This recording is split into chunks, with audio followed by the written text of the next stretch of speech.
لارێکی بەهێزی خولی نایابی عراق بۆ تۆپی بالەو لە هەفتەی نوێم هەولێری سێمی ڕیزبەندی لە هۆڵیان یاکات ئەنکاوە پێشوازی لە دەقارەی چوارەم کرد.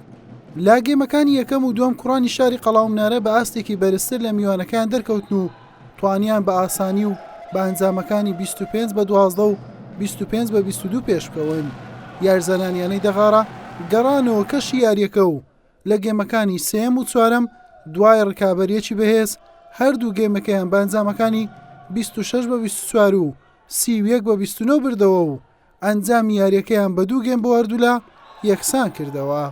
گێمی پێنجەم بووە یەکلاکەرەوە یاریەکە هەولێر بە ئەنجامی 15-8 خاڵ براوە بوو لە یاریەکە بە ئەنجامی سێ گێم بەرامبەر دوو گێم سەرکەوتنی تۆمار کرد.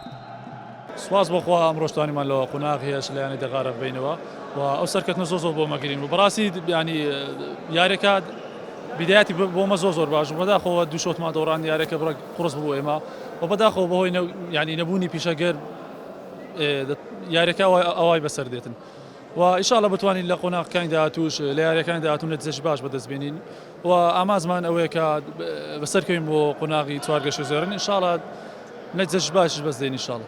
سەرتا سوپاس و ستایش بۆ خوا بەخاڵێک لە یاریەکە دەرچوین باشتر بوو لەوەی هیچ خاڵ بەدەستنێنین. دەرفەتی ئەومان لە پێشە لەگەڵ غازی جنوب یاری دەکەین تیپەکەمان پاڵێراوە بۆ گەیشتن بە چوارگۆشەی زێڕین بە پشتیوانی خوا. بەمبردنەوەی هەولێر بە ئەنجامدانی نۆ یاری و تۆمارکردنی 6 سەرکەوتن بە 17 خاڵ لە پلەی سێم مایەوە دەغاڕەش بە 4 سەرکەوتن 10 خاڵی هەیە و بە کاتی لە پلەی چوارەمە یاری داهاتووی هەولێر لە خانەقینە و هەینی ڕوبەڕووی میقدادێ دەبێتەوە. حوسێن محەممەد کەناڵی پێام هەولێر.